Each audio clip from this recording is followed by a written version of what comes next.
Hey guys, back with another Maplestory video here. This time we did it.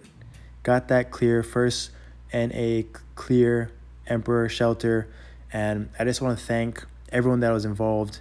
It was not just the 10 that cleared. We had a bunch of other guys that weren't able to make the team, but were part of the process, the grind that grinded through it with us when we were trying to just practice phase 1, phase 2, phase 3. When we had our hard times, ups and downs, we were basically the only team in NA actually attempting it.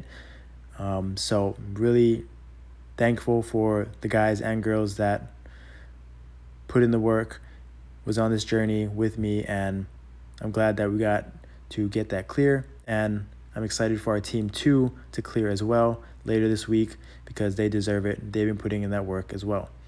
But this video, unfortunately, my video was not able to save for our first clear, but fortunately, Bomatsu, our win archer, was able to record his point of view of that first clear, so I'll be sharing that at the end. And right now I'm just showing clips from previous runs just to show you what phase 1 is like, talk it through, what's going on, things you have to look for, things that we've learned that worked for us, didn't work for us, just everything, a full-on guide for phase 1, all the testing and practice and strategy that we went through and we talked with Asia through, and things that they did over there to be successful. So let's just get into it. So the first thing I want to talk about is the lasers, because ultimately that is what's going to kill you. Now there's two things about the lasers you need to know, right? One is that it's going to speed up over time as you start chunking Lotus, this phase 1 down. Less HP it gets, it's going to go from 2 times speed to 3 times speed. And so this is just something you can't really talk about. You just have to experience yourself. You guys will find that out by yourself on your own. And over time, it's going to feel fast at first, but it gets slower as you experience it and do more runs. I highly recommend you practice using dumplings, because without it, that 3 times laser speed, it catches up to you real quick and you're barely going to get any attacks in. So practice using dumplings, getting used to it, and it'll be much more beneficial and helpful when the lasers start to speed up. And then the second thing is it's going to change directions. Now, be aware, it may fake like it's going to change direction. It's going to pause, and then it's going to go back in the same direction that it may. If you've attempted Lotus or tried it, you have probably encountered this, and it's thrown off the entire group. So something that you just have to be aware of, just communicate. If you see that it's going to switch rotation like it does right there, then just communicate it, let everyone know, and everyone can be aware of it, and you'll be just fine. And then the second part is the falling debris, right? You see all these things coming up from above. Just avoid them as best as you can. If you do get stunned by them, all cures do work. That's all I have to say. Pretty straightforward. It's not a huge deal. Just know that if you get hit by debris, you can use an all cure to remove the stun. Now, the hardest part of phase 1 by far is dealing with these bombs. You'll see there's 4 that come out. They come out on a 5-second cycle. So they're coming in hot real quick. Right, the top 2, the blue and the green ones, those are what seduce you. You get hit by them. They're going to pretty much hit the entire team. You guys are going to walk back and forth into the lasers and die. The yellow and red ones, the bottom 2, are what stun you. Now the issue with these is all cures do not work on them. Right? You can dispel them with a bishop, but if the bishop is seduced or stunned like the rest of the team, they cannot dispel it. So what can you do for the bombs? Well, for one, benediction, bishop benediction is huge, right? It's basically going to immune all of the seduce, the stuns, and make it so you don't have to worry about bombs while benediction is up. Even if you're on the top platform and the bishop is on the bottom, benediction will hit you and you will be good. So benediction is your best defense against bombs. Second thing is you actually have skills that have the same effect. Hero's Will. You have Will of Erda, which you can craft, which is a V skill. You can put on your matrix. These are 2 options that I use. You can see them in my middle row, the left and the middle ones. I use these in a tight situation when benediction is not up, and it allows me to immune the bomb effects.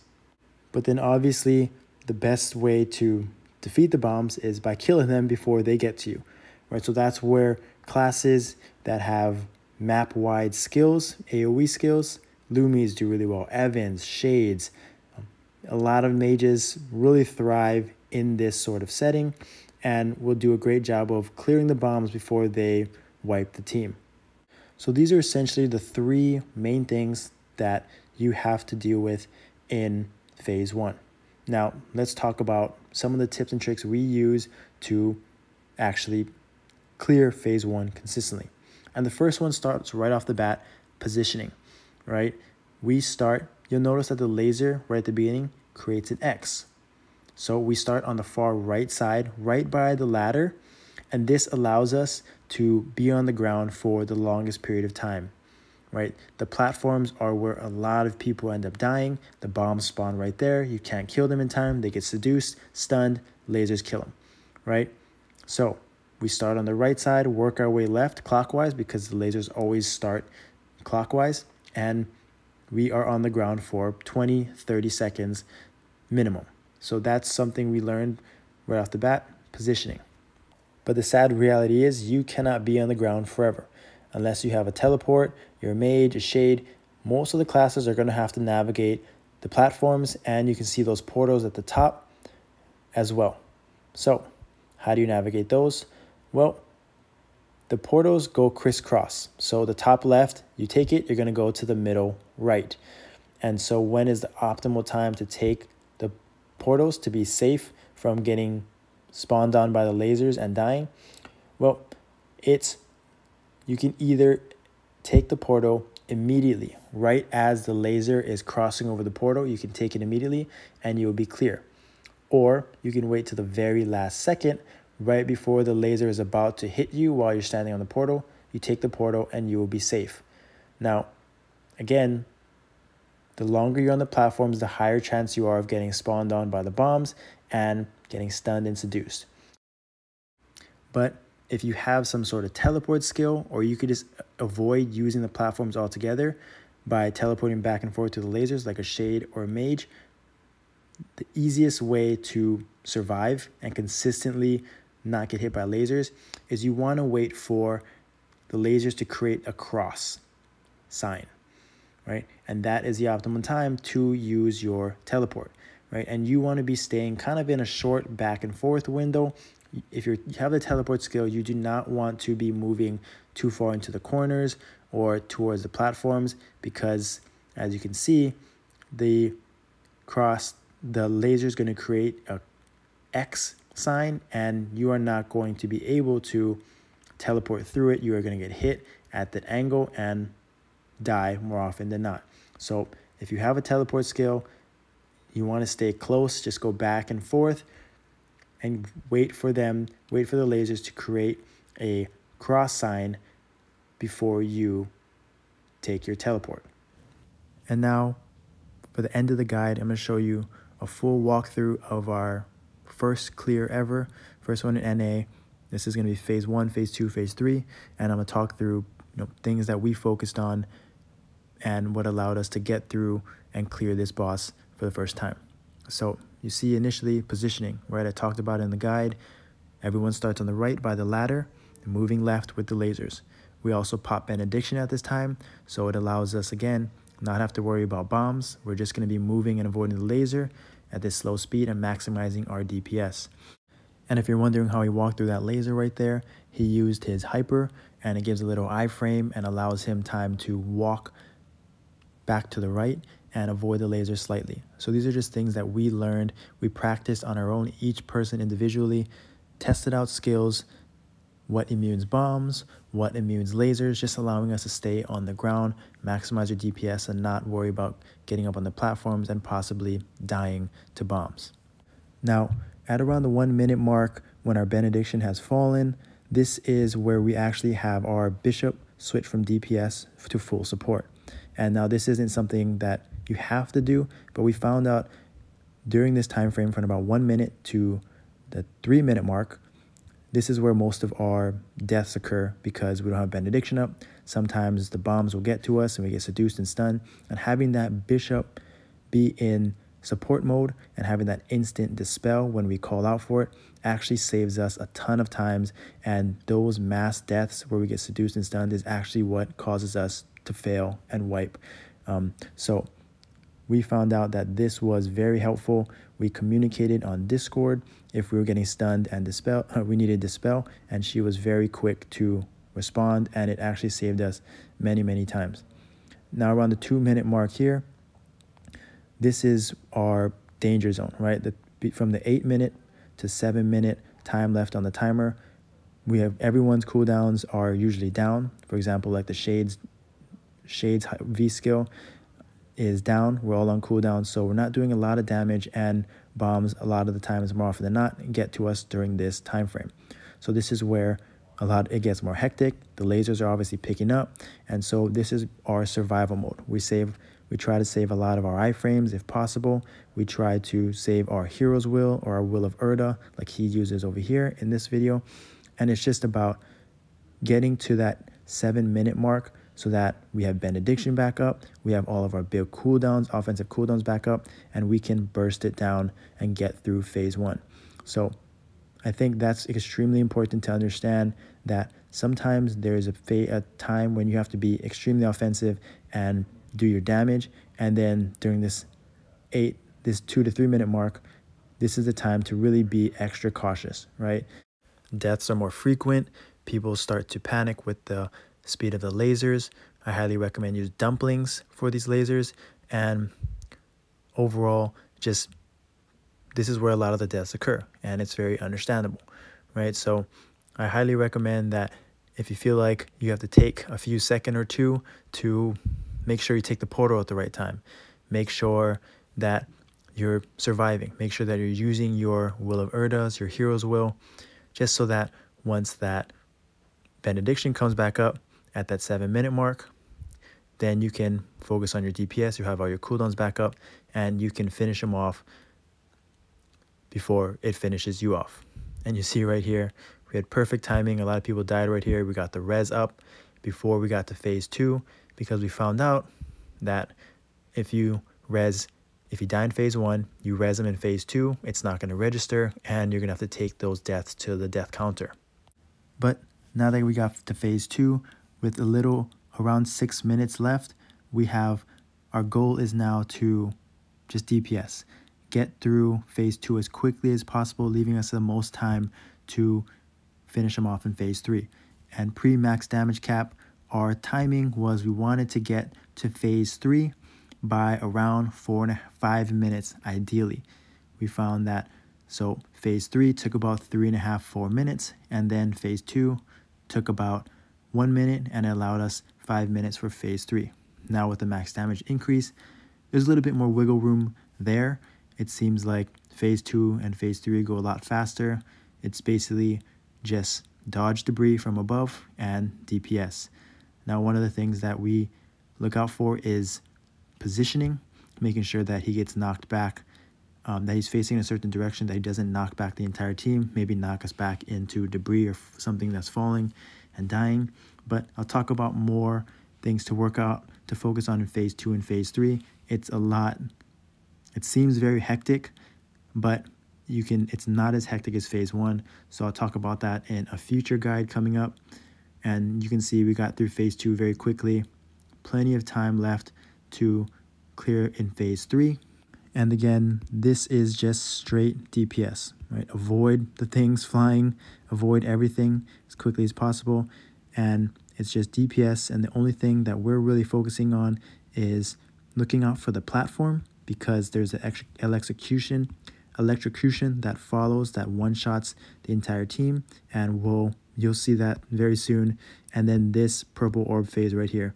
We had a lot of trouble with this in the past, dying. These are one-shot orbs, and they come very quickly. So save your iframes or whatever it is, your survivability for those phases if you can. But we did really great. No one died there, and we're just moving forward. And the issue with that purple phase as well is we cannot attack him. So if we're short on time and short on DPS, RNG plays a big role in hopefully not getting those purple orb phases as much as we can. and so that we can just maximize our DPS uptime. So right now you can see just huge things all around the place, debris, and our timer is looking great, right? We're very comfortable. We were nervous, right? This is our first clear, but especially this is our first attempt post max damage cap increase, but we felt like the time was a lot better compared to previous runs, and as long as we don't completely wipe or throw, we were going to clear it with plenty of time. So you see this Wind Archer, Bomatsu, is doing a great job just staying alive, DPSing, maximizing uptime, and avoiding getting knocked back. And we are just, again, looking out for those platforms. So we have all of our big cooldowns up right now. Our third rotation, per se, of all of our cooldowns being back up. And so we're just trying to maximize our DPS and avoid, dang, those, didn't realize looking back on it how many of those big truck debris things are flying down. And again, we got this purple orb phase. We did a great job again surviving. I don't know what we did differently, but it just seemed like everyone was a lot more comfortable. They were very well prepared, and that's one of those things where it just takes experience and getting used to it and seeing it a few times, and it becomes much slower and better to anticipate. Again, I'll talk about how we do that very well in our future guide. And so now back to this run, it looks like we got very fortunate with platforms. There's no electrocution phase until I think coming up pretty soon. In real time, I didn't even see it. No one saw it, and we were caught off guard by it altogether. This green thing right here, we want to avoid standing in it. It's going to slow us and cause a lot of problems, so we try to position away from it. Oh, there's a platform right there. Did not see it, and we're going to wipe right here in a little bit. Yep, we're going to wipe. And so we just had, everyone except for me, of course, I had Sankro, my paladin, but we just had our bishop take the res, mass res us. And the nice thing is that if the phantoms were res or using time leap for phase 1, we had them switch back over to DPS for phase 2 and phase 3, because we really didn't need those mass reses from the bishops more often than not. So allow them to focus on their DPS and maximize damage and just chunking down Lotus as quickly as possible. So coming down to the wire, the last 45 seconds, we were at the finish line, super excited. We were getting a little cocky in chat, talking, and there's the platform again. We on the left and on the right. And so we all went to the right. Huge debris falls down on top of the entire team. I think it procs some heaven doors there, but we all got up on top of the platform and avoided that execution phase, kind of that last litmus test for us, and we clear. So that was such an exciting run. A lot of hard work, a lot of weeks and weeks and weeks of testing and practicing, not just by this 10-man here, but a bunch of people. Like I said in the beginning, super grateful for everyone that was a part of it, that helped. It was a team effort for sure. And this is the DPS charts in a little bit. We cleared with about 20-25 seconds left to go, and so the boss damage was pretty solid. We got carried by trash at the top, but overall 2-3 was very close, and honestly 2 through 8, 9, everyone did great DPS.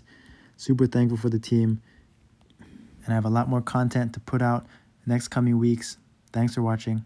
I'll see you next time.